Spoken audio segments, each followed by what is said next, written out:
po sa bawat isa po sa atin. Magandang umaga po sa bawat isa. At today, we will be studying another Hebrew word or Hebrew name of God. Okay?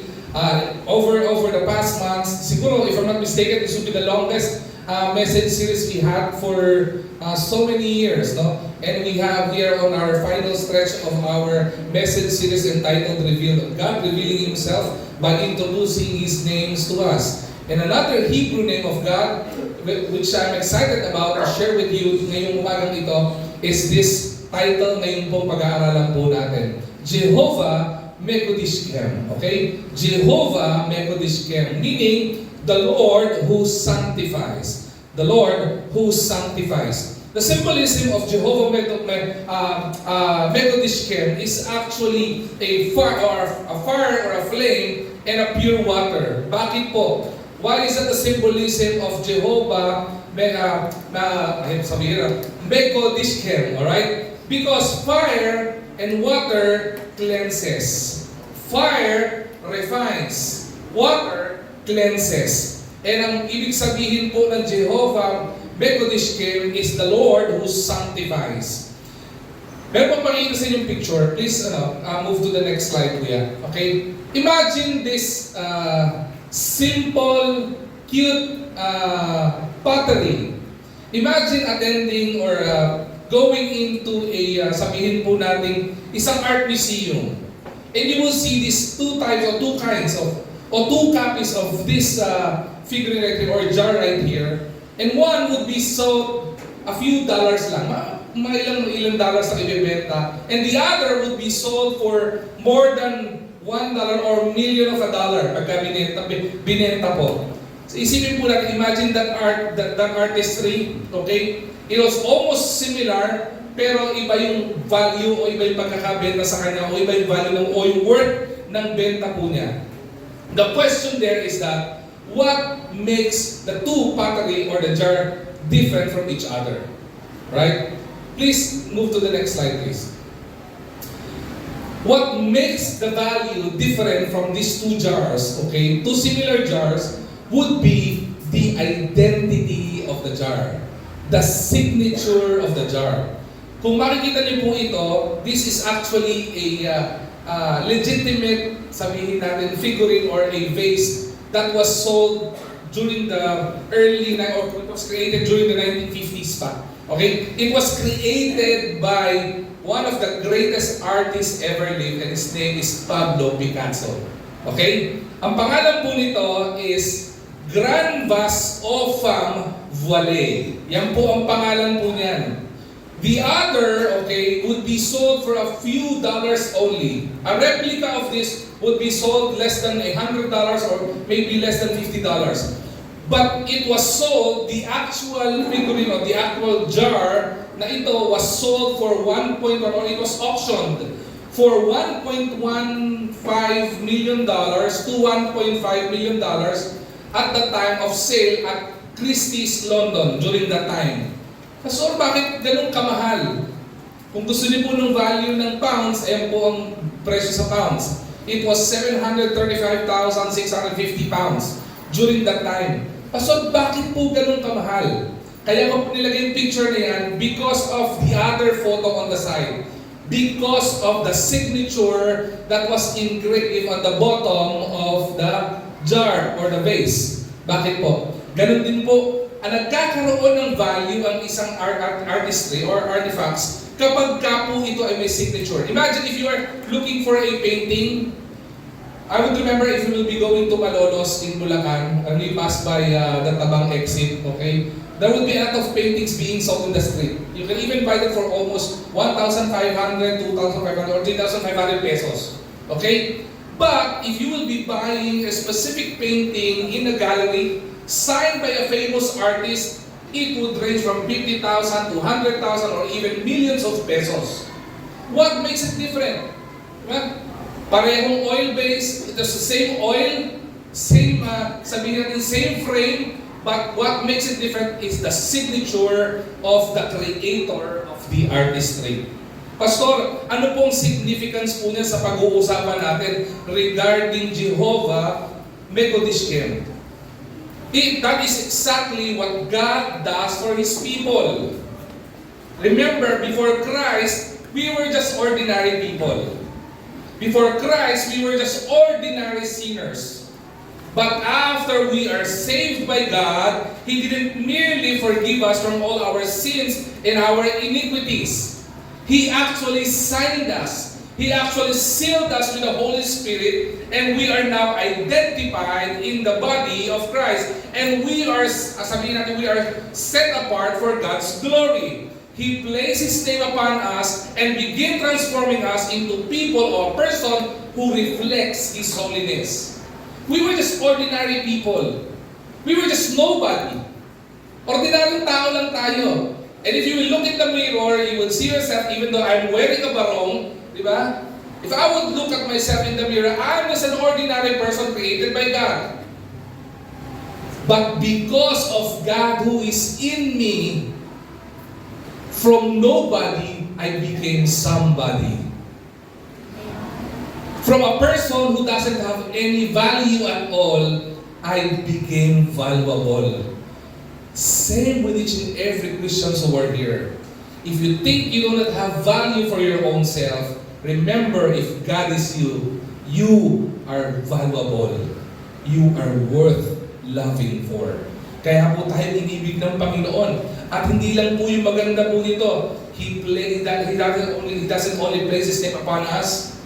We are already identified in Christ para tayong painting. Di ba? Sabi ng Bible, we are God's workmanship. Di ba? We are created in the image and likeness of God. We are not only created in the image and likeness of God, we are also identified with the Maker. Anak ko yan. Ako ang gumawa dyan. Kaya po sasabihin po natin, if you came here to church and sabihin mo, hindi naman ako special, isa lang ordinaryong tao, nagkakamali ka, you're wrong. Because if God is with you, you're special. You are valuable. May value ang buhay po natin. The name, Jehovah Mekodishkem, is a reminder to each and every one of us that holiness is something it's not something we manufacture. It is not something we create on our own. It is something God works within us. He is the Lord who sanctifies. Jehovah Mekodishkem. If you have your Bibles with you, I would like to invite each and everyone to please rise as we give reverence to the reading of God's Word. Tumayo po tayo lahat. Basahin po natin. Let's read this all together. Exodus chapter 31, verse 13. Nandiyan lang po sa screen. Samahan niyo po ako. Basahin po natin sabay-sabay. Ready? Begin.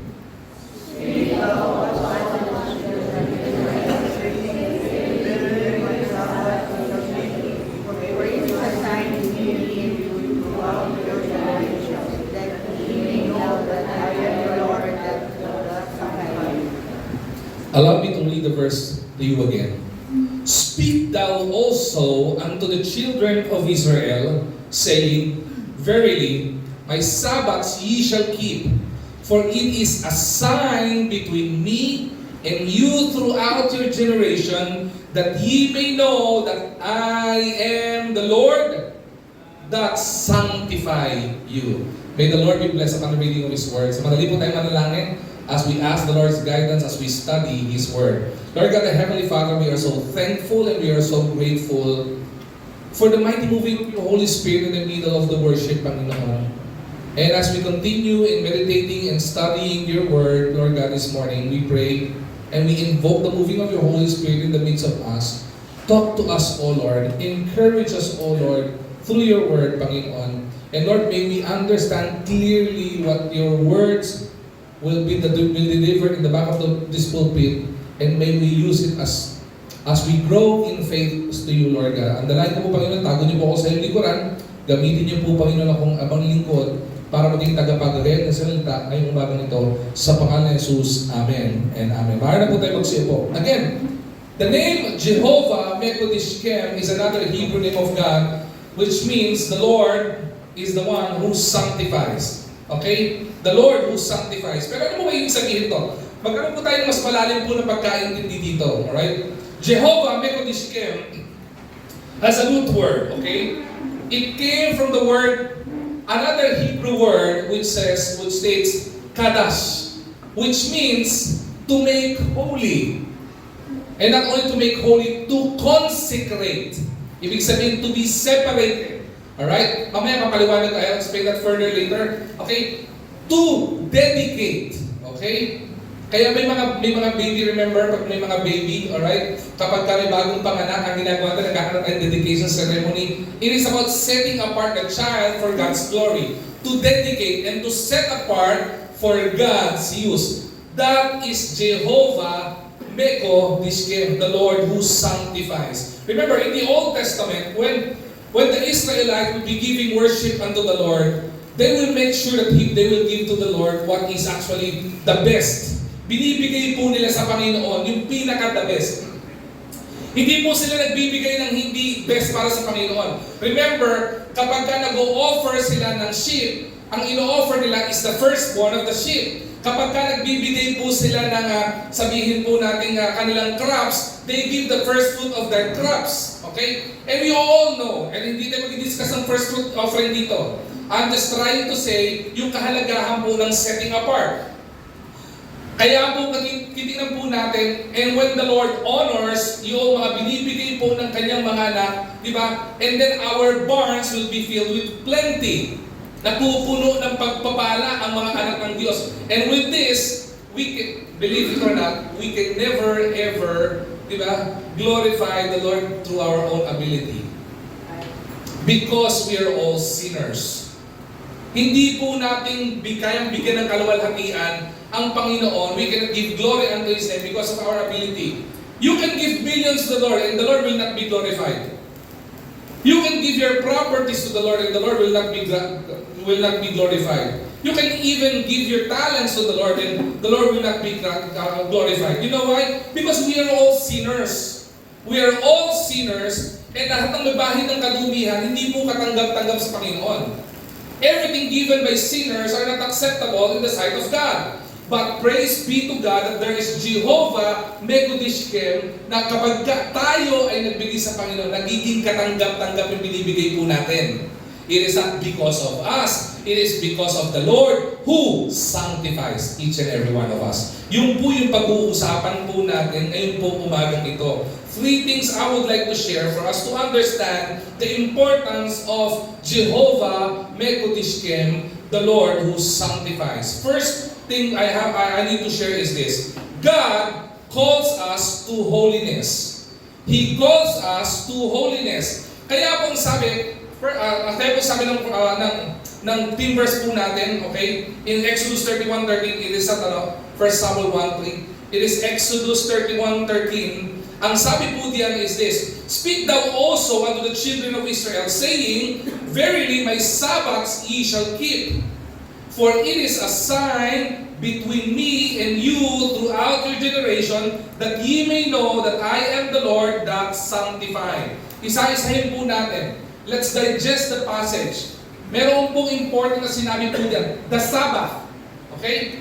What is the Sabbath? The Sabbath day is important to God. Because Sabbath day is actually the day of rest of the Lord. For us Christians, Sabbath is not only the day of rest of the Lord, but it is our day of worship to the Lord. Amen? During the Sabbath day, we worship the Lord. Even though our life should be a living worship unto the Lord. We don't just worship to the Lord when there is a worship service. We don't just worship the Lord when it's Wednesday because it's prayer meeting. We don't just worship the Lord when it's Sunday because it's a worship service. Every day of our life should be a worship to the Lord. But from this passage, the context of this passage is this. It is a reminder for us Christians in all throughout generations, from the Old Testament down to the New Testament, down to the church age, panahon po natin ngayon, na pangako ng Panginoon sa atin. Ang pangako, this is actually a reminder of the Lord to the generation that the Lord is sanctifying us. Because sanctification is a process. Kaya po mahalaga po. Kaya po pala sinasabi sa Hebrews, that's the very main reason why Hebrews says, not forsaking the assembling of us together. It is important not only for us to fellowship with each other, not for us to see our brothers and sisters in Christ and to be an encouragement to one another, but it is actually a sign between us and the Lord that God is the one who sanctifies us. Okay? God told the Israel that Sabbath would be a reminder to them that they belong to Him. Sabbath is a reminder to each and every Christian to whom we belong to. Kanino po ba tayo identified? Kanino po ba tayong anak? Ibig sabihin, kaya po pala sa araw ng pagsamba, sumasamba tayo sa Panginoon. Every Sunday, we worship the Lord because we are identified with the person with the God whom we worship, and that is none other than God. Alright? Ibig sabihin pala, hindi lang pala fellowship ang Sunday. Hindi lang po pala fellowship ang worship service. It is also a reminder to each and every Christian of our identity in Christ. Kaya po nakakalungkot po palang isipin kapag ka po isang mananampalataya hindi sumasamba sa Panginoon. Nakakalungkot po palang isipin kapag ka po tayo isinasantabi po natin o we set aside our worship to the Lord. Because that is a reminder from the Lord and to us that we are identified to Him. And if we are truly identified with Christ, worship, service, even our service to the Lord, hindi po ito sineset aside. That's the very main reason why a lot of Christians are excited to worship the Lord. Amen? My question here is this: are you excited to worship the Lord? Are we excited to worship the Lord? You know why? Because it is our identity. The very main reason we are excited to worship the Lord because we are identified with Christ. It's a reminder of our identity in Christ. The Sabbath wasn't merely about resting. It is about remembering that we were God's special people. Remember? Kasi kanina, anong difference ng dalawang jar? Yung isa pwedeng bilhin na few dollars lang. The other was bought for 1.15 million to 1.5 million dollars. The reason for the value, kung bakit tumataas yung value, is because the jar was actually identified with its creator. Same with us. We are sealed and identified with our Maker. So if there is one time in your life that you've accepted the Lord Jesus Christ as your own personal Lord and Savior, you had and you trust the Lord and you hold on to the Lord bilang doon ka na ng palataya sa Panginoon, hindi ka ordinaryong tao. You are already special. Diba? Anong gusto mo? Burger o cheeseburger? Diba? What do you want? Burger o cheeseburger? Cheeseburger. Yan. Si Ate Jessa, ano yung birthday niya ngayon, diba? Happy birthday, Ate Jessa. With that, magpapa-cheeseburger yan. Tama? Pero ang magbabayan si Jello. Pwede ba yan? Ay, gano'n. Joke lang. Of course, you want it special. Diba? Kaya nga po yung ating lahat ng mga anak ng Diyos, we all children of God, are actually special, not only in the sight of people, but in the sight of God. We are special. Okay? It was not about remembering that we were God's special people. Ano po sabi ng Leviticus chapter 20, verse 26? Ye shall be holy unto me. Another Bible verse that would actually support this God's call for us to be holy is 1 Peter chapter 1, verse 15 to 16. Be ye holy, for I am holy. Ano po ibig sabihin nito? What does this mean? Okay? God never intended His people to blend into the world. We children of God were not created by God to blend into the world. Para mas maintindihan natin, we are not created by God to compromise to what the world is teaching us and telling us to do. Alright? We are not created to blend into the world. Rather, we Christians are called to stand out. If we are already identified with Christ and we are considered special, we are to stand out above the rest. There would be a lot of people who knows how to sing. Meron mga nagbenta dito. Pakit sa kamay. Walang marunong kumanta dito? Yes, Pastor BJ. I see that hand. Okay? Diba? Marami pong marunong kumanta dito. Ibig si Pastor BJ, kumakanta naman si Pastor BJ. Pastor BJ can sing, he can sing. Okay? Pero may mga ibang aangat ang kanilang sabihin nating talento because of their speciality in skill. Diba sa kanila nag-aral ng music, some of them are innate sa kanila yung talent, diba? O iba sa kanila from birth, diba? Kumakanta na sila, diba? Parang si Penelope, nung unang umiyak si Penelope bago nating baby. So nandito po yung baby natin ngayon, bagong baby natin. That is the principle of Baptist. If you can win them, you produce them. So, Pastor Christian did produce another Christian, okay, Penelope. I would remember si Penelope when we first visited her in the hospital, nung pinanganak siya, she was singing. Nung umiyak po itong batang to, muntik mabasag yung salamin ng ospital. Sabi ko, wow, ang taas, soprano yung boses ng batang to. Diba? Oh! Nagbabibrate eh. Maraming mga bata pa lang kumakanta na. And that makes them special. Habang tumatagal, naging special yung umaangat o nag-i-improve yung kanilang talento.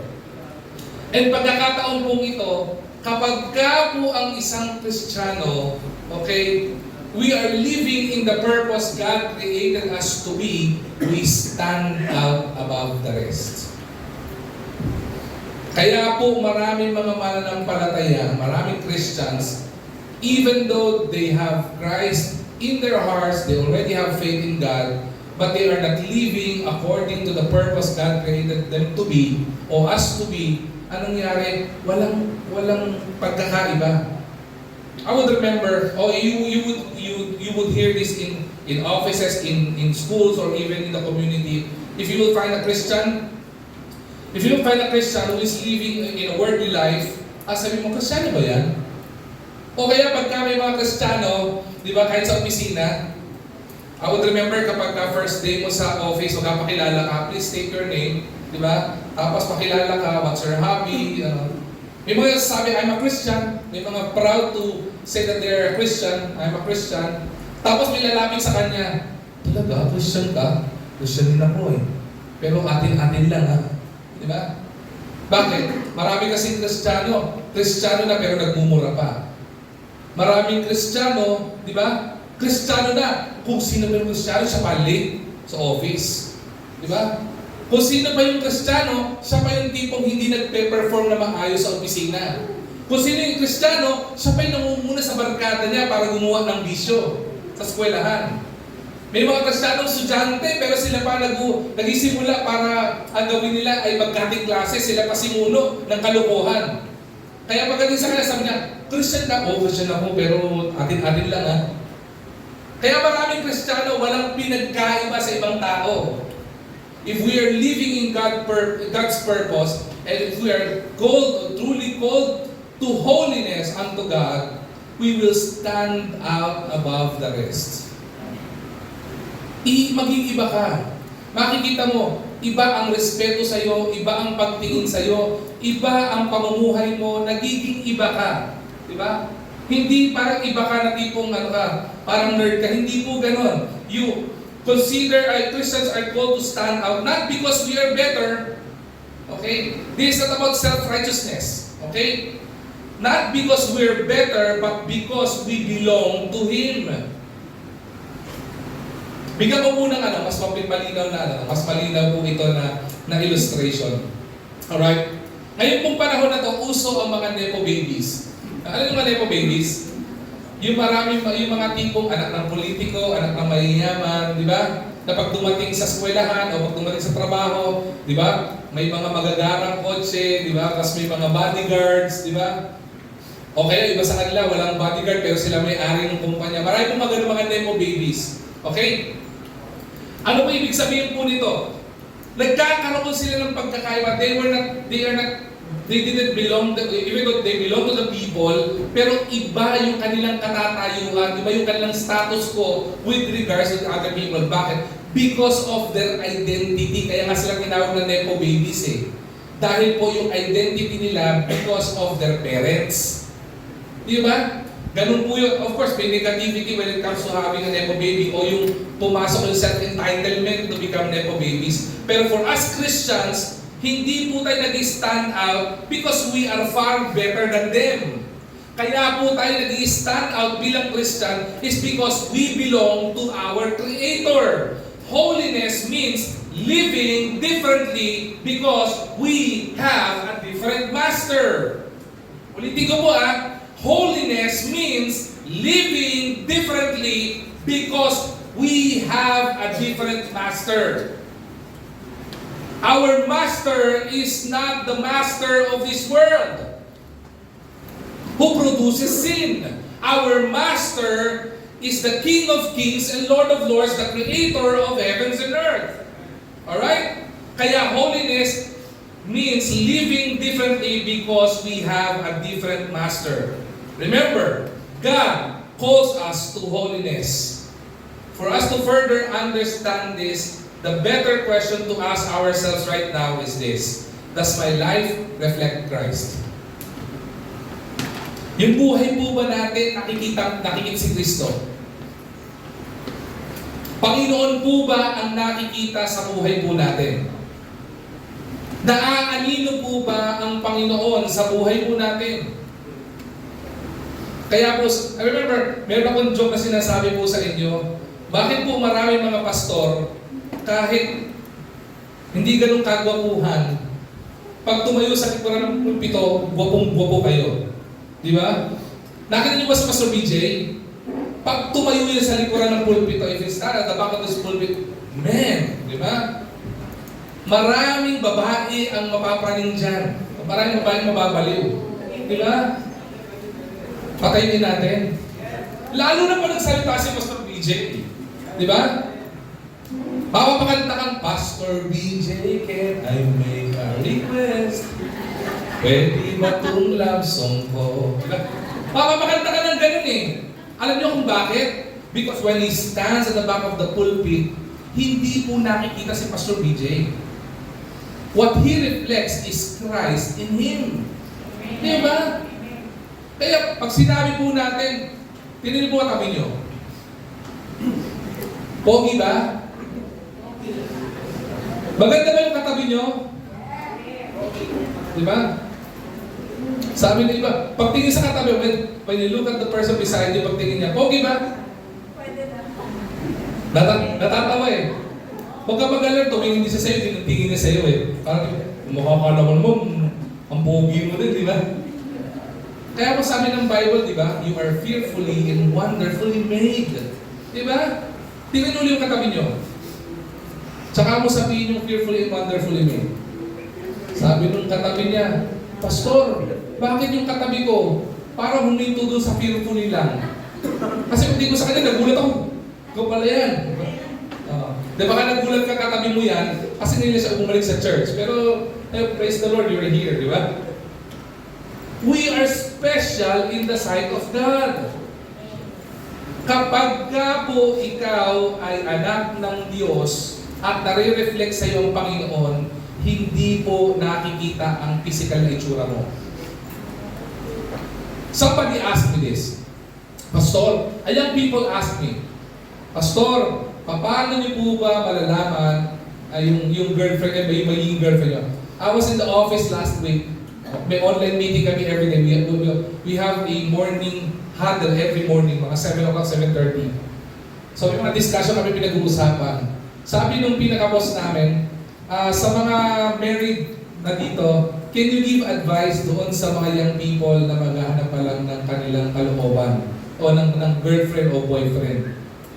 O nagbigay sila kanya-kanya advice. So tinanong ako, nagbigay ako ng godly advice to them.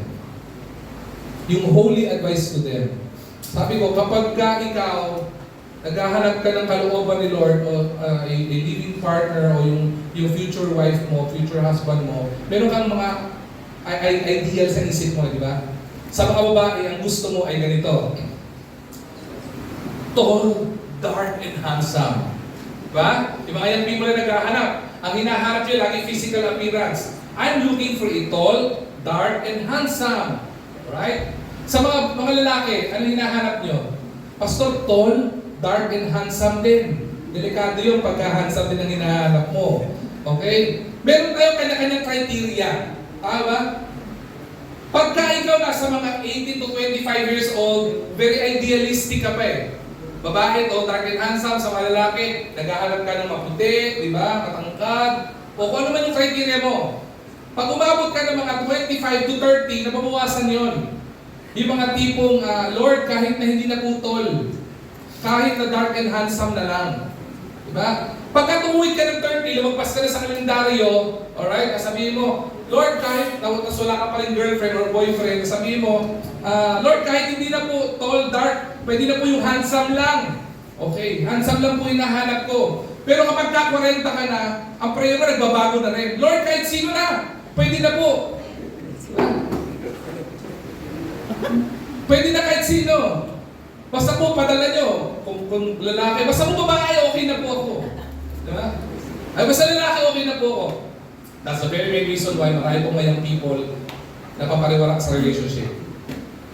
Because of the criteria we are looking for. Na, totoo, ulitin ko po pag ang isang anak ng Diyos, anak talaga ng tunay, ang nire-reflect si Kristo sa buhay niya, gumagawa at gumaganda yan. Subukan niyo po kung makita ng umaga, hindi kayo magagapuhan sa akin. Diba? Subukan niyo umaga, pag-gising ko, hingahan ko kayo. Hindi kayo mai-impress sa akin. Parang pilit nyo yung bibig ko galing sa impyerno. Because we are all imperfect beings. Ang sinasabi ko po dito, Pastor, paano mo maghahanap ng kalooban? Maghanap ka ng Kristiyano. Amen? Bakit ang sumasagot mga adult? I think I have a problem. Sabi ko, pag maghahanap kayo ng kalooban ni Lord, maghanap kayo ng Kristiyano, ang may amen, adults. Bakit hindi young people? Parang marami akong ka-counsel ang adult dito. Di ba, sabi ng iba, Pastor, paano ko maghahanap ng Kristiyano? Yung criteria, wala akong makita.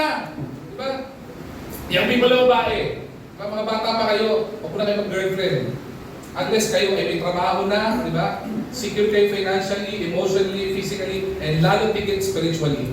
Okay? Maghanap kayo ng young people. Mas wala naman akong makakita sa church natin pogi. Di ba? Lahat sa... Di ba? Marami ba? Pati mga young people na bahay, naghahanap kayo sa labas. Di ba? Pasinin mo, kapag naghahanap ng young people sa school, kasi yung sa school, maladowning sa natin, di ba? Yung mga tumating kayo. Di ba? Gagawin pa, di ba? Tapos ang buhok, hindi mo alam kung babae o lalaki. Di ba? Kasi mahaba dito, tapos gano'n. Di ba? Naghahanap kayo sa labas kasi pogi. Di ba? Dito naman marami, di naman So wala akong makitang pogi sa church. Di ba? Lahat ng mga nakita ko lalaki sa church, mukhang unggoy. Sabi ko, alam mo kung Kristiyano yan, maniwala ka sa hindi, yan ang pinaka-pogi unggoy na nakita mo. Mukha palang pakilisa doon, no? Di ba? But listen to me carefully. Hindi po ibig sabihin Kristiyano, yun ang kalooban sa Lord. Kasi marami nagsasabing they're Christian but they're not living a Christian life.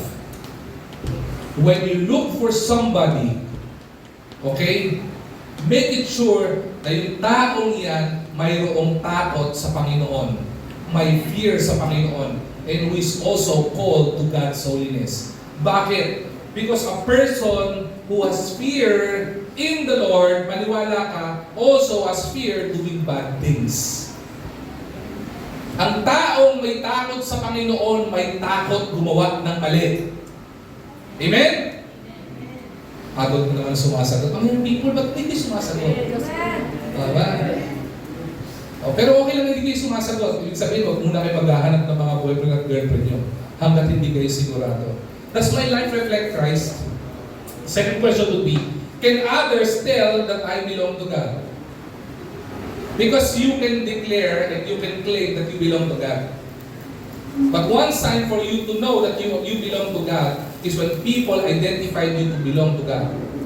Kapag ka nakikita sa inyo si Kristo, ang tawag po doon ay testimony. Testimony. Living in Christ likeness. Kasi the truth of the matter, hindi na po natin maaalis sa sarili natin. We are created in the image and likeness of God. Ayoko nang dalhin pa sa joke ng ilong yan. Ilang beses ko nang ginamit yan. But we are created in the image and likeness of God.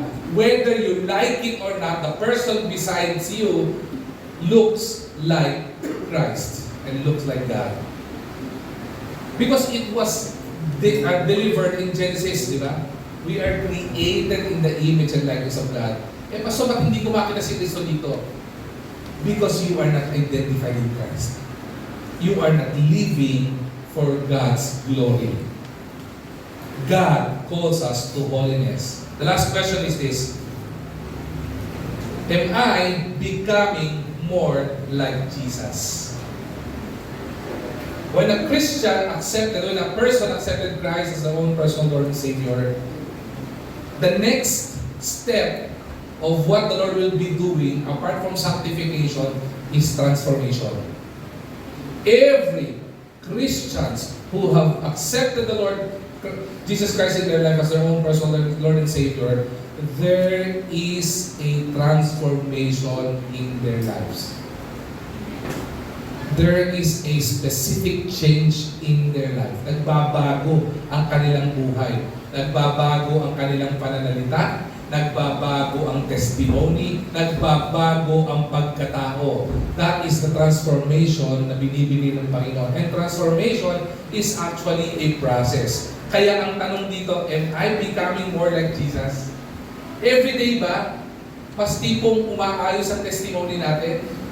Kasi kung everyday, mas lalong lumalala yung sitwasyon at ang pamumuhay natin o ang sitwasyon o pakikitungo natin, pakikipag-usap natin, how we deal things, how we decide on things, eh may problema po tayo. Because God calls us to holiness. Jehovah Mekodishkem is the Lord who sanctifies, who calls us to His holiness. Second, God cleanses us through His grace. 1 Corinthians chapter 6 verse 11 says, "And such were some of you, but ye are washed, but ye are sanctified, but ye are justified in the name of the Lord Jesus, and by the Spirit of God." Kaya po, the symbol of Jehovah Mekodishkem is not only fire, but water. Remember, fire refines. The water cleanses. There is a illustration. If you would like to buy a gold, okay? There are different value and carats of gold, or the value of the gold would depend on the carats. The higher the carat of the gold, the more pure the gold is. So kapag ka 18 karat yung gold lang yan, mas malaki yung kanilang metal content, mas mababa yung value. Okay? Pero kapag ka yung gold na binili mo, okay, is actually 24 carats gold, okay? Ibig sabihin, mababa ang other metal content niyan and mas pure yung gold. Kaya po kapag ka nakakita po kayo ng gold na puro, try biting that gold. And makikita nyo, matutupi siya. Pagka meron kayong gold na 24 carats gold, kahit balikuin nyo ng daliri nyo, kaya nyo balikuin. Alam nyo bakit? Kasi purong ginto. It's a pure gold. Pastor, paano nagiging pure yung gold? Okay? Ginagamit, pinadadaan po na yan sa refiner's fire. The gold will be passed through a fire.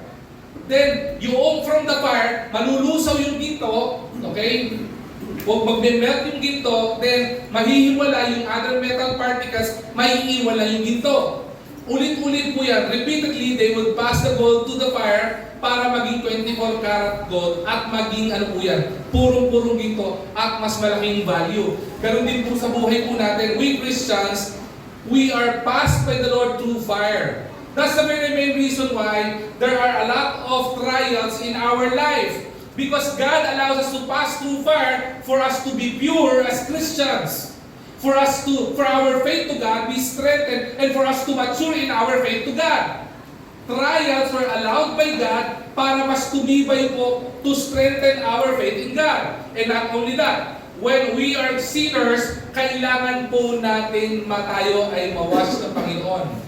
Diba? We are washed by the blood of Jesus Christ. Hinugasan po tayo ng Panginoon. Kapag ka po kayo, pero po din na nakapunta ng beach, diba? Nakapagdagat kayo. Pag pumunta kayo ng dagat, maraming may mga sand. So of course, beach na, diba? Maraming sand. Hindi ka po pwede pumasok sa kwarto mo na puro balikabok ka. Diba? Kasi magwawalis ka na magwawalis. Ang gagawin mo, para malinis yung paa mo, ano gagamitin mo? Tubig. You will wash your feet with the water para mawash out yung dumi at makapasok ka sa kwarto mo. Ganun din po tayo. God cleanses us through His grace. By the grace of God, we are cleansed. We are sanctified. Kaya po dito, ang hamon po ng Panginoon kanina, if God calls us to holiness, ang sabi ng Panginoon, ang hamon ng Panginoon sa atin, be separate from the world.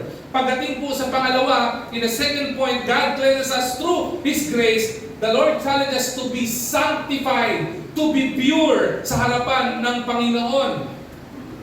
Titus chapter 3 verse 5, He saved us not because of righteous things we have done, but because of His mercy, He saved us through the washing of the rebirth and the renewal by the Holy Spirit. Okay? Tandaan po natin, we were washed by the blood of Jesus Christ. Not because of the good things we have done. That's the very main reason why we don't believe that we are saved through our works. We are saved by faith and by the grace of God. Alright? Bakit? Hindi po natin po pwedeng bayaran. We cannot pay the Lord for our salvation. It is only the blood of Christ that can save us. Sabi ng Bible, Jesus says, I am the way, the truth, and the life. No one cometh unto the Father but by me. Wala po makapunta sa Panginoon. And nobody can cleanse us from our sins and our iniquities na may pure na blood, none other than Jesus Christ Himself. And we are cleansed by the grace of God. Alam niyo ba ibig sabihin ng grace? I would like to focus more on grace on this point. Hindi po tayo parang sino yung may gumawa ng Tesla? Elon Musk. Hindi po, we cannot create a spaceship going to heaven. We cannot buy an airplane ticket to go to heaven. No amount of money can bring us to heaven. Not even our good works can bring us to heaven. It is only by the grace of God. Kaya po, more than 2,000 years ago, we Christians are to be grateful to God. Because Jesus Christ chooses to come to earth to save us from all our sins and our iniquities. Pastor, bakit ako papasalamat kay Jesus Christ? Because if Jesus Christ didn't came to pay our sins and our iniquities, we are all hellbound. Lahat tayo mapunta ng impyerno. Eh walang gugustuhin pumunta po doon. Basahin ang Book of Revelation. How the Book of Revelation described hell. Nobody would wish to go there. But praise be to God, because of His love, because of His grace and mercy, He came to earth to save us from all our sins and our iniquities. He saved us not because you're good. He saved you not because you're good looking. He saved you not because you are rich. He saved you not because you're an executive in a company. He saved you not because you have a business. He saved you because of His grace and mercy. In Tagalog, biyaya at habag ng Panginoon. Bakit? Naintindihan ng Panginoon na kahabag-habag ang mga taong trinate ko. Because of their sins, they would go to hell. And He personally came to earth to rescue us from all our iniquities. Hebrews chapter 10 verse 10, and by that will, we have been made holy through the sacrifice of the body of Jesus Christ once and for all. Sanctification begins the moment we were saved. The process of purity begins after we receive Jesus Christ in our life. God washes away our sins through Jesus Christ. But by sanctification is also ongoing. Every day, the Holy Spirit removes attitudes, bad habits, bad desires, and doesn't honor or characteristics that doesn't honor Christ. It is an everyday refining process of the Holy Spirit. It is a hard process. If you have a habit in your life that you always do every day, every hour and every minute of your life, ang hirap mong tanggalin yan. I would remember this. If you would notice, we have young people who is actually wearing white long sleeve barong. Pakita nyo nga kayo. Nasaan yung mga yan? Pakita nyo po. Tayo. Yan. Palakpakan niyo po sila. Alam niyo po kung bakit pinapalakpakan sila? Sabi niyo ba, oo nga, ba't tayo pabalakpak? Because these young people right here give their lives for God's glory. They committed themselves into full-time ministry. They are now Bible school students. Alright? So please do pray for them. Now, you may sit down. Okay. Bakit niyo po sila pinatayo? Because in the Bible school, alright, it is not an ordinary school. It is not an ordinary secular school wherein you pass your grades, you pass the exam, you have high grades, and then you graduate with flying colors. Right? In the Bible school, many of us took the course for more than 5 years. Bible school course took us 4 years to finish Bible school. But majority of my batchmates in the Bible school took it 5 years, 6 years, 7 years. Pastor, how long did you take your Bible school? It took me 7 long years to graduate from Bible school. Imagine, when I was in college, my first course was computer science. I took the course that was a 4-year course. Okay, 4 years course. I took it for 3.5 years. Anong sikreto ko? Sabihin ko sa inyo later kung gusto nyo malaman. Okay? Pero, pagdating sa Bible school, I took it for 7 years. The question is, how come? Because in the Bible school, it is not about intellect alone. It is about character. There will be a lot of character in our lives that would be removed to us. We were trained. We are refined to do the full-time ministry of the work of the Lord. Kaya hindi po madali. Marami mga attitude na bad habits ang tatanggalin. That's the very main reason why a lot of us are SEM out, a lot of us are year out. Many of us are actually campus. The first penalty of sin, campus for 2 weeks, door to door. Second penalty of sin, you will be SEM out. You would rest from Bible school for half SEM. You would rest from Bible school for 1 year. That is a year out. Tawag po namin doon. Lahat po yun pinagdaanan ng pastor nyo. Bakit? Kasi po, ang daming mga attitude na dapat tanggalin po sa akin. And to make the long story short, when I entered the Bible school, we are more than 60. 60 students during our time entered into the Bible school. But only 4 graduated from Bible school. The worst would be, on the first week of our class, 1 student quitted. Hindi po niya kinaya agad. First week pa lang po yun. That's the very main reason why I'm asking your prayers for the students. Because I'm pretty sure they would be in struggle. Because the enemy doesn't want them to fulfill what God has created them to be. There will be a lot of challenges. There will be a lot of bad habits na tatanggalin sa kanila. There will be a lot of bad characters na tatanggalin sa kanila. And hindi po ako lalayo, even Christians, there will be a lot of bad habits na tatanggalin ng Panginoon sa atin. Kaya po naandyan po ang Panginoon. That's the very main reason why Jehovah Mekudishkem exists. Because He is the Lord who sanctifies. We are sanctified, we are purified, we are cleansed by the Lord to give glory unto His name. God cleanses us through His grace. Every day, the Holy Spirit will remove that bad attitude. Every day, the Holy Spirit would remove all those bad habits. Every day, the Holy Spirit would remove all those bad desires.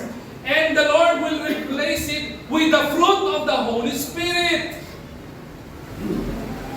Being Christ-like, dapat nagre-reflect po sa atin the Christ-like character of Christ. The fruit of the Holy Spirit. Nakikitaan ka ng love, nakikitaan ka ng kindness, nakikitaan ka ng long-suffering, and any other else. Like gold refined by fire, God removes impurities in our life to reveal His image in us.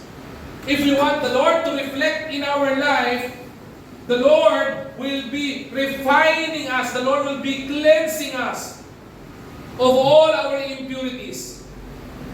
What we need to do is to allow God to examine every area of our life. Allow the process of the Lord to cleanse you. He will not only cleanse us, or He will not only clean the portion of our life, He will clean us thoroughly. Don't resist His refining process. His correction is proof of His love. Ulitin ko po God's correction is proof of His love to us. That's the very main reason why there is a Bible verse that when God loves, He chastises it. If the Lord loves you, He will punish you if you have done something wrong. Children, paintindihan po natin. Prinsipyo ng mga magulang ito. Kaya po sabi ng Bible, spare not your child with a rod. Hindi po kayo pinapalo ng magulang nyo para po saktan lang po kayo. Alright? Pinapalo kayo o pinagagalitan kayo ng magulang nyo kasi mahal nila kayo. Though, sa ating mga parents, this will be a reminder to each and every one of us. Alright? Na tayo, kapag ka po tayo mamamalo ng ating mga anak, kapag ka po tayo ay didisiplina ng ating mga anak, hindi po because we are angry or galit po tayo, kundi dahil mahal natin sila. But a Christian parent would chastise his or her children because he loves them. Kapag ka pinagbabawalan kayo ng mga magulang nyo, hindi ibig sabihin pinagkakait nila ng magulang nyo yung gusto ng gusto sa mundong ito. Hindi porque pag may nagawa kayo pagkakamali, ang piling nyo, di ba, kinakanta nyo kanta ni Freddy Aguilar. Ako ang nakikita, ako ang nasisisi, ako ang laging may kasalanan. Hey. Piling nyo ganun ang sama ng loob nyo kagad Hindi po ba? Kaya kayo ginagawa, pinapalo o pinagagalitan ng magulang nyo kasi mahal kayo ng magulang nyo. And magpasalamat kayo, meron kayong mga parent na nag-aaruga sa inyo. Amen? Ganon din po tayo mga mananampalataya. We Christians, if we did something wrong in the sight of God, because God loves us so much, He chastises us. Remember, in Psalm chapter 23, thy rod and thy staff, they comfort us. Remember the sheep? Diba? Kapag ka naliligaw yung sheep, ano ginagamit ng Panginoon? Thy staff, binabalik tayo ng Panginoon the right direction. Kapag ka po tayo ay nagkakamali at naliligaw tayo ng direksyon, pinapalo tayo ng Panginoon. Bakit? Tinatapik tayo ng Panginoon para bumalik tayo sa tamang landas. To be on the right path. Ganon din po ito. Part of cleansing is correction. And the correction of God is a living proof that God loves us so much. This would scare each and every Christian. If you are doing something wrong, and the Lord doesn't care, you need to be scared. Ulitin ko po if you did something wrong in the sight of God and the Lord doesn't care, you need to be scared. Alam niyo bakit? Dalawa lang yan. It's either ang kulit mo talaga at pagod na Panginoon sa'yo, which hindi naman siya napapagod, or hindi ka talaga anak ng Diyos. Kaya maganda po yung mga sa ating mga Kristiyano, kahit na paano, kapag naliligaw tayo ng landas, if you did something wrong, and you will feel the presence of the Lord kahit na pinagagalitan ka, o natatapik ka, o nire-remind ka ng Panginoon kahit sa masakit na pamaraan, even in hard times, because you know the Lord is there.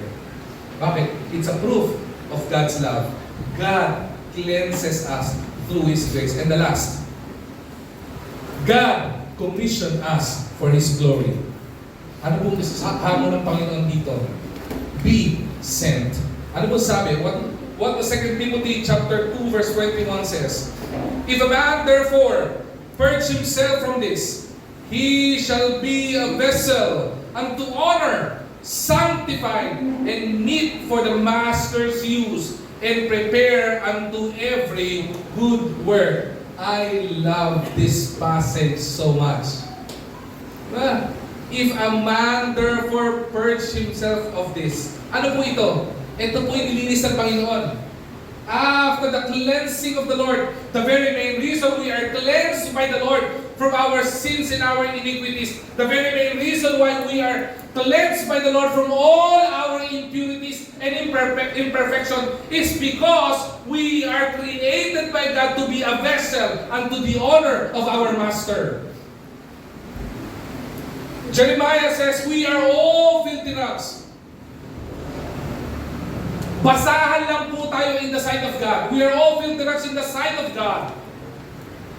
Imagine a filthy rag being used by God. Imagine a filthy rag.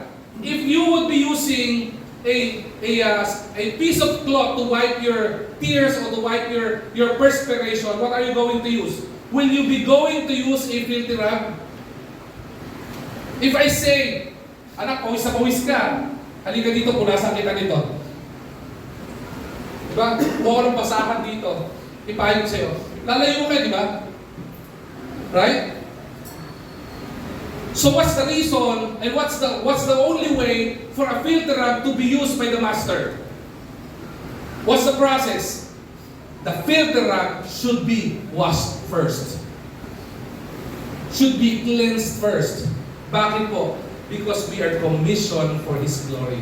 After the process of washing of God, we are to be sent by the Lord for His glory. We became a vessel from a filter rag, from nobody to become somebody. We become special. From nobody to become somebody. We are sanctified and meet for the Master's use. This is actually a humbling passage for me. And I believe to each and every one of us. Imagine this. There will be a lot of good pastors to be used. There will be a lot of Bible school students to be used by the Lord. There will be a lot of talented young people and adults to be used to lead worship. And imagine, right at this very point in time, you were chosen to be used by God. And if you will look in the mirror, before we knew Christ in our life, we are just filthy rags. Isa lang po tayong basahan. But because of the process of sanctification, because there is Jehovah Mekodishkem, the Lord, who sanctifies us, who cleanses us, who purifies us, we can now be used by the Master. You know what? We cannot be only used by the Master. We are being prepared for every good work. Not for a specific work, but for every good work. God doesn't sanctify us merely to make us clean. He sanctifies us so He can use us. He cleanses you Because He wants to use you. He cleanses us. He makes us holy to become useful people. Because the Lord doesn't look at us as a filteran. Hindi ka titingnan ng Panginoon, basahan ka lang. Sabi ng Panginoon, kahit basahan ka, even though you are a filthy rag, I can transform you to something and to somebody who is useful, that will bring glory unto His Master, and that is not other than God. Every Christian, every believer has been set apart for a divine assignment. We all have a divine assignment from the Lord. Why don't we ask this question? Lord, how do you want me to be used by you? Lord, how do you want to use my life? Have you ever asked that question? Or maybe when we pray to the Lord, we always ask this, Lord, give me this. Lord, give me this talent. Lord, give me this blessing. But have you ever prayed to the Lord, Lord, how can you use my life today? How can you use my life today? Be available.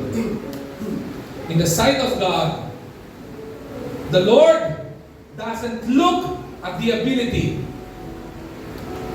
The Lord always looks at His children's availability.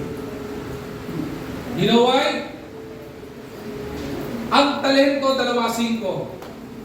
There will be a lot of people who are so talented.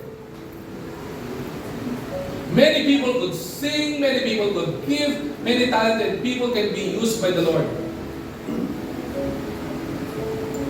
But what is your talent and your skill if you are not available?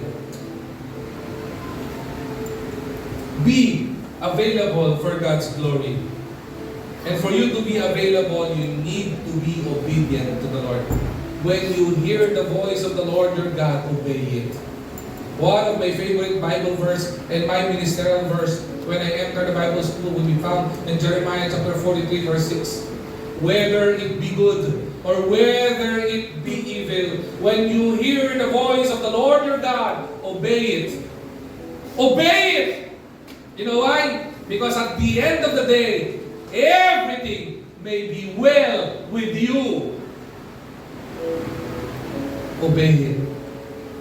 Obey it. Everything may be well with you. I remember, allow me to share my testimony when I entered the Bible school. Before I entered the Bible school, I was working already. I was blessed to have a supervisorial work with a nice pay, a good pay. Then actually the Lord called me into full-time ministry. So I quit. I went into full-time ministry. I was working for 2 years already. But guess what? Wala po ako na-ipon. The only amount of money in my bank during that time, if I'm not mistaken, is only 10,000 pesos. Then I need to enter Bible school. I need to pay my tuition fees. I need to buy books. I need to buy uniform. And I only have 10,000 pesos in my bank account. My question is, how will I survive? Of course, I praise the Lord for my parents who supported me all the way. But for me, they've already allowed me to graduate one course, so I wanted to support myself during that time. I was hesitant to enter Bible school during that time. Should I come in? Should I follow? Should I be obedient to the Lord? Or not? There was a battle, a struggle in my mind. How will I survive? Only have 10,000 pesos in my pocket. How will, when I will be having my family, how will I be sustaining my family? How will I survive? How can I help my parents? Because during that time, I can even help myself. When I'm in doubt, the Lord gave me that ministerial verse. My child, whether it be good or whether it be evil, when you hear the voice of the Lord your God, obey it. For everything may be well with you. Everything may be well with you. And up to this very point in time, every time I would be discouraged, every time there would be a great need, I would go back to the Lord and say, Lord, this is your promise to me. Everything may be well with me. And guess what? The Lord never fails. I survived my Bible school. I asked the school, can I teach so that I can pay my tuition fee in the Bible school? It was already school season. The classes already started. I just applied. Then the owner of the school says, sige, you just submit your resume. Tapos, it was a Wednesday prayer meeting. The prayer meeting was about to start. I received a call from the president of the school. Sabi ng president ng school, why didn't you report this morning? Sabi ko sa kanya, report where, Pastor? You are supposed to teach at school. I was holding on to my resume. Pastor, I haven't submitted my resume yet. Oh, I don't care about your resume. You report to school. Everything may be well with you. I would remember, even in small things, if you think, I haven't had a need during the time, oh man, I had a lot of needs during the time. But the Lord provided for all my needs. Every time, even in my family, even in this church, every time there will be a great need, every time there will be a battle, a struggle in my life, I'll always go back to the promise of the Lord that when I obey the will of the Lord, in my life, everything may be well with me. That is my own personal testimony. And I challenge you to be obedient to the Lord and experience how the Lord will prove Himself to you. Be available, be obedient, and most of all, be faithful to God. Because God commissioned us for His glory. Pastor, ikaw lang ang kinomisyon. Because you're a pastor. No. Matthew chapter 28, verse 19 to 20. Go ye into all the world and preach the gospel, teaching them, baptizing them in the name of the Father, and of the Son, and of the Holy Ghost. The Bible verse doesn't say pastors only. The Bible verse in the Great Commission states to all Christians, it was delivered to all the Christians on earth. We are commissioned for God's glory. Let me end with this. God calls us. We belong to Him. God cleanses us. He changes us. God commissions us. He uses us. Have you been into an operation in the hospital? Sino mo dito binunutan na ng ipin? Meron po ba? Yung nagkaroon kayo ng tooth extraction, meron ba? Lahat kayo, experience na tayo, no? Yung iba ayaw magpabunot, di ba? Takot sa dentista, nakikita pa lang, nanginginig na. Have you ever, sino mo dito nag-undergo ng isang operation ng hospital? Meron ba? Meron. Doon na tayo sa pagbubunot ng ipin. Okay? Usually, kapag yung dentist will be operating on your tooth or on your teeth, okay? You will see yung kanilang mga medical equipments, right? Pag nakita nyo yung medical equipment ng doktor, hindi sinanitize, ipapatuloy mo yung yung pagpapabunot mo. Kunyari yung tools na nalaglag sa sahig. Tapos what the doctor did is that, kinuha niya yung, di ba? Yung panghiwa ng ipin mo, tapos diniretso na agad sa'yo. Ang sabihin mo, oh, wait lang. Bakit? Because every medical equipment before being used, kailangan ma-disinfect. Yan. Kasi kung pwede ka magkaroon ng infection, as lalala yung sakit mo. Tama ba? That's the purpose of Jehovah Methodist Care.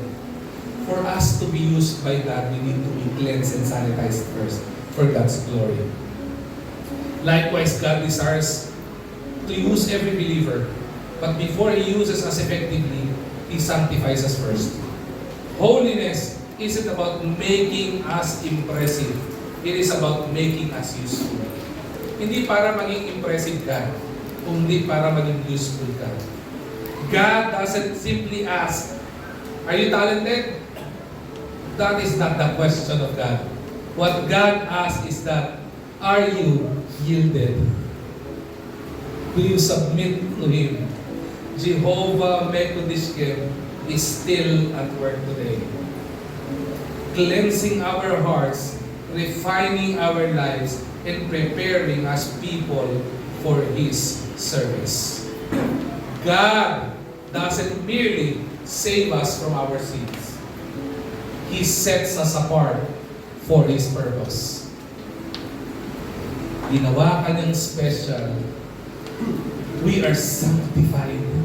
We are cleansed by God to give glory unto our Master and our Maker. That is the job of Jehovah Mekodishkem.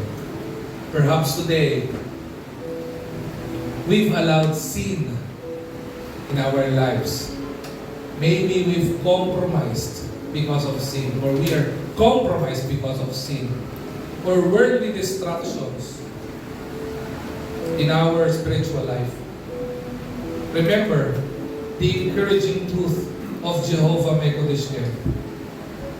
God is still the God who cleanses us. God is still the God who purifies us. God is still the God who sanctifies us. And the invitation of the Lord right now, come back to Him. Let Him cleanse your heart. Come back to Him and let Him restore your daily walk in Christ. Come back to your Maker and let Him use your life for His glory. Holiness is not about being better than others. Hindi para magmalaki ka, mas magaling ako sa'yo. Ang tawag dyan, self-righteousness. But holiness is about belonging completely to your Maker, who is God. That is holiness. That is holiness. Jehovah Mekodishkem's task is a reminder for us Christians that the God who calls us to holiness is the same God who gives us the power to live it. Mabuhay po tayo according to God's purpose. A life that is cleansed by God, a life sanctified by the Lord, becomes a powerful testimony of how holy God is. Sabi po nila, many people would say, many skeptics would say, the Lord doesn't exist. Many people will argue with that. Why? Because it doesn't satisfy the five senses. The sense of sight, the sense of hearing, the sense of taste, and the other senses. Have you ever seen God? Have you ever touched God? Have you ever smelled God? That's why many people would say, and many skeptics would say, God doesn't exist. But I tell you, Christians who are satisfied by God is one of the living proof that there is a God that exists. Kasi nakikita sa iyo eh. You are a living truth. You are a living proof that God exists. Because God is continuously working, transforming, cleansing, and sanctifying you and us. And we praise the Lord for that. And we are not cleansed by the Lord to be clean alone. We are cleansed by God to give glory unto His name. So that every time we come to the Lord in worship, every time we raise our hands for God, it would be ours. It would be a sweet smelling savor inside of God. Every word that comes from our mouth, every hand that was lifted up in worship of the Lord becomes acceptable to God. Not because we are better and good, but because God continuously sanctifies us for God's glory. Tuwayin po tayo.